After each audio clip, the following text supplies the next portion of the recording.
तो दोस्तों आज हम इस वीडियो में देखने वाले हैं डीएलएड डायरेक्ट एडमिशन कब से होगा सर और कैसे होता है, सब कुछ हम आपको इस वीडियो में बताएंगे।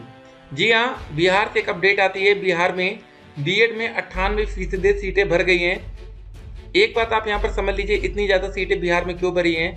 क्योंकि पिछले 1 से 2 साल के अंदर बिहार में 2 लाख से ज़्यादा वैकेंसी आई। जी हाँ दोस्तों, बिहार में जो बच्चे डीएलएड किए थे उनका बोलबाला था 1 to 5, 6 to 8। जी हाँ, ताबड़तोड़ बच्चों को वैकेंसी में बैठने का मौका मिला। बिहार में अगर आपने डीएलएड किया होता तो भैया बड़ी अच्छी किस्मत होती। डेट एक्सटेंड होगी कि नहीं यहाँ पर देख सकते हैं। तो अभी तक ऑफिशियल कोई अपडेट नहीं आया। देखिए, डेट एक्सटेंड हमेशा लास्ट डेट के बाद होती है। लास्ट डेट आपकी क्या है? अभी 12 अक्टूबर है। जी हाँ दोस्तों, अभी कल तक आप लोग क्या कर सकते हैं? अपना आवेदन कंप्लीट कर सकते हैं। जिन भी बच्चों ने फॉर्म फिल किया है, यहाँ पर देख सकते हैं लिखा है साफ साफ, ऑनलाइन आवेदन पूर्ण कर प्रिंट लेने की अंतिम तिथि 12 अक्टूबर होगी।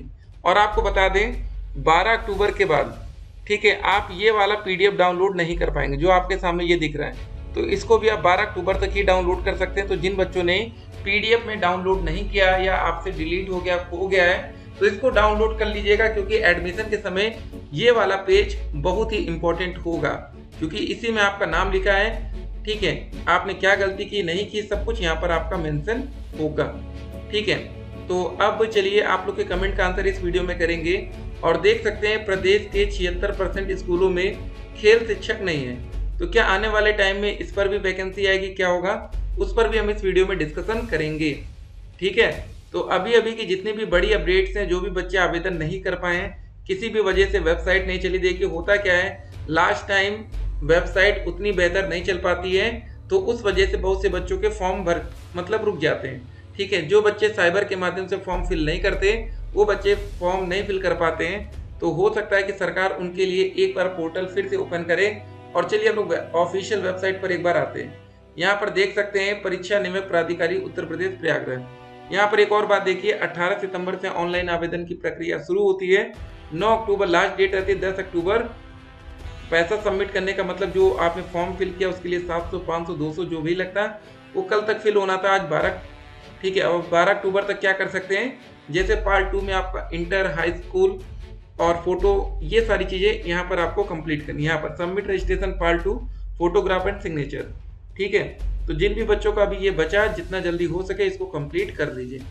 तो चलिए अब वीडियो में वापस आते हैं और डिस्कस करते हैं डायरेक्ट एडमिशन कब से होगा।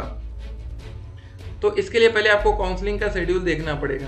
काउंसलिंग की प्रक्रिया देखिए, 16 अक्टूबर को क्या आएगी, हमारी स्टेट रैंक आएगी। स्टेट रैंक, ये आपका एक तरह से रिजल्ट रहेगा। आपको ये पता चलेगा आपकी रैंक उत्तर प्रदेश में कौन सी बन रही है। ठीक है, 17 अक्टूबर से 30 अक्टूबर तक पहली राउंड की काउंसलिंग चलेगी, फर्स्ट राउंड की। ठीक है, तो काफ़ी ज़्यादा बच्चे इस राउंड में एडमिशन ले चुके होंगे। उसके बाद काउंसलिंग के प्रथम चरण के अंतर्गत आवंटित संस्थान में अभ्यर्थियों द्वारा ये सारे प्रोसेस के बाद मतलब अपलोड किया जाएगा। 13 नवंबर 2024 तक सब कुछ डाटा अपलोड हो जाएगा। उसके बाद क्या होगा, 20 नवंबर से 1 दिसंबर तक क्या होने वाला है, अभ्यर्थियों के वर्गवार श्रेणीवार मेरिट के क्रम में राजकीय ये निजी संस्थानों में यदि सीटें अवशेष रह जाती, मतलब सीटें खाली रह जाती हैं, तो रिक्त सीटों के सापेक्ष चयन होते अभ्यर्थियों के से मतलब संस्थान का विकल्प लेने एवं अभ्यर्थियों द्वारा दिए गए विकल्प के क्रम में एनआईसी लखनऊ द्वारा संस्थान आवंटित करने हेतु काउंसलिंग के 2 चरण की तिथि। ठीक है, तो उम्मीद है कि जो बच्चे अदर स्टेट के आएंगे उनको पहले चरण में मौका नहीं मिलेगा, तो उन बच्चों को मौका 20 नवंबर से लेकर 1 दिसंबर के बीच में मिल सकता है। अब आपके मन में एक सवाल होगा, ठीक है, जो सारा जांच का प्रोसेस होगा 10 दिसंबर तक सारे डॉक्यूमेंट्स को जांच लिया जाएगा, फिर 12 दिसंबर से आप लोग का प्रशिक्षण प्रारंभ होगा। डायरेक्ट एडमिशन का प्रोसेस ये 10 दिसंबर के बाद शुरू होगा। ठीक है ना, उसके पहले काउंसलिंग के माध्यम से ही आपका एडमिशन लिया जाएगा। तो काउंसलिंग करने के लिए आपको बता दें 17 अक्टूबर से ही, याद रखिएगा, 17 अक्टूबर से ही आप लोग का 5000 रुपये ऑनलाइन चॉइस फिलिंग के लिए आप पेमेंट कर सकते हैं। पहले 5000 रुपये आप पेमेंट करेंगे, तभी आपको आपके मन का कॉलेज चॉइस करने का मौका दिया जाएगा। आप ऐसे एक सर्कल ड्रा कर लीजिएगा अपने घर के पास से जितने भी कॉलेज हों, लेकिन आप फर्स्ट प्रियोरिटी पर वो ही कॉलेज डालेंगे जिस कॉलेज के बारे में आपको जानकारी होगी कि ये कॉलेज कैसा है, वहाँ पर आपका पढ़ना ठीक रहेगा कि नहीं। बिना जानकारी के कोई कॉलेज लेना ये आपके हित में नहीं होगा। ठीक है, तो ये बात आप ध्यान रखिएगा। उसके बाद सेकंड कॉलेज आपके वो होना चाहिए जो थोड़े बार मतलब जानते रहिए, मतलब कोई भी ऐसा कॉलेज का विकल्प मत डालिएगा जिस कॉलेज के बारे में आपको बिल्कुल जानकारी ना हो। 230 नंबर ओबीसी से हूँ, डैट मिल पाएगा क्या?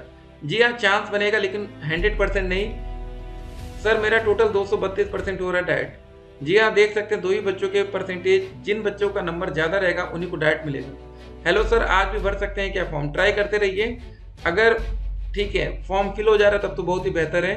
सर आपकी क्लासेस कैसे ले सकते हैं? हमने देखिए कमेंट बॉक्स में व्हाट्सएप चैनल का लिंक दिया है, आप उस चैनल तो ज्वाइन हो जाइए। पहले हम आपको फ्री क्लासेस प्रोवाइड कराएंगे, उतना पढ़ने के बाद हम आगे का प्रोसेस आपको बताएंगे।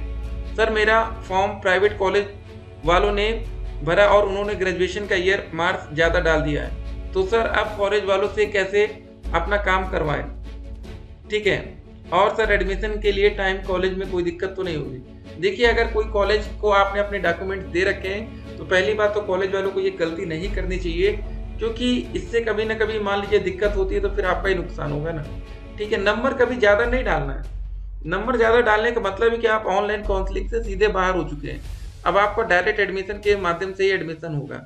ठीक है, लेकिन कोई कॉलेज वाले डॉक्यूमेंट उन्हीं को वेरीफाई करना है तो वो आपका एडमिशन ले लेंगे, लेकिन एक तरीका होता है, ये गलती कॉलेज वालों को नहीं करना चाहिए। सर मैं एक्स आर्मी हूँ, मुझे सरकारी कॉलेज मिलेगा? जी हाँ, बिल्कुल, आप लोग के लिए सीटें काफ़ी ज़्यादा आरक्षित रहती हैं।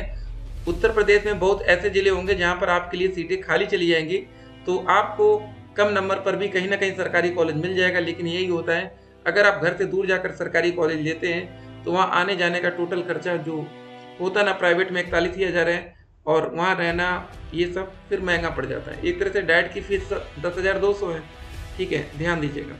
तो सभी बच्चे अच्छे से ध्यान देकर आगे का प्रोसेस करेंगे। एक बात और, आप लोग ठीक है फ्रॉड से बचना है। जी हाँ, बहुत से फ्रॉड ऐसे आप देखेंगे, कुछ लोग आपसे दावा करेंगे कि भैया हम 25,000 में आपका एडमिशन करा रहे हैं, कुछ लोग कहेंगे हम 20,000 में ही आपका एडमिशन करा देंगे, एक भी एक्स्ट्रा पैसे नहीं लगेंगे। ठीक है, तो अगर आपको ऐसे कोई कॉलेज में जाना भी है तो आप खुद से वहाँ जाइए। ठीक है, ऑनलाइन कॉल पर बात करके मत करिएगा, नहीं तो आपसे पैसे मंगा लिए जाएंगे, वो पैसे आपके डूब सकते हैं। ठीक है, आप पर्सनली उस कॉलेज में जाकर संपर्क करिए, क्योंकि आजकल ऑनलाइन फ्रॉड का जमाना चल रहा है। बच के रहिए, एक एक पैसा आपको बचा के रखना है। ठीक है, क्योंकि आजकल ना पता नहीं कैसे लोगों को आप लोग का डाटा मिल जाता है, वो जान जाते हैं कि आप किसी कॉलेज के संपर्क करना चाहते हैं, आप एडमिशन लेना चाहते हैं। और देखिए, कोई बच्चा क्यों नहीं चाहता। ठीक है, अगर आपसे कोई कहते भैया 20,000 में हम दोनों साल के डीएलएड करा देंगे, आप तो खुश हो जाएंगे, लेकिन जब तक आप उस कॉलेज में पर्सनली जाकर बात नहीं कर लेंगे तब तक ये गलती आप नहीं करेंगे। ठीक है, वहां पर जाइए, पता करिए, कॉलेज वाले आपको लिख कर देंगे कागज में, यहाँ चलो ठीक है हम आपका 20,000 2 साल का लेंगे। उसके बाद देखिए वो पता है क्या डील होती है, आपको हम बताते हैं। 20,000 जैसे होता है ना, कहते हैं हम 2 साल का लेंगे, प्लस आपकी जो स्कॉलरशिप आएगी 2 साल की, वो कॉलेज वाले ही आपका रखेंगे, उसमें से आपको एक पैसा नहीं मिलेगा। ठीक है, नहीं आती है तो फिर आपको दिक्कत हो सकती है। याद रखिएगा, आप सोच रहे होंगे ना कि स्कॉलरशिप नहीं आई उसके बाद क्या, उसके बाद तो कॉलेज का नुकसान होगा। और याद रखिए, कभी प्राइवेट कॉलेज अपना नुकसान नहीं देखती। ठीक है ना, ये सरकारी कॉलेज वाले नहीं है कि अपना नुकसान देख लेंगे। पैसा नहीं आएगा तो फिर आपको प्रेशराइज किया जाएगा। यूपी डीएलएड एंट्रेंस एग्जाम, क्या एंट्रेंस एग्जाम होगा कोई? बिल्कुल भी नहीं होगा उत्तर प्रदेश में। यहाँ पर मेरिट से आपको एडमिशन होता है, डायरेक्ट एडमिशन, समझ गए?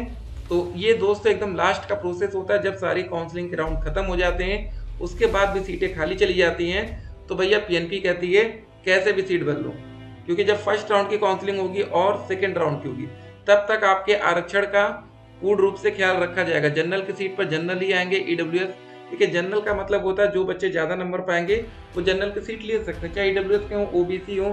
अगर कोई बच्चा एसटी का भी हो, ज़्यादा नंबर लाता है, जनरल में क्वालिफाई करता है, तो एसटी की सीट छोड़कर जनरल में क्वालिफाई कर जाएगा। ठीक है ना?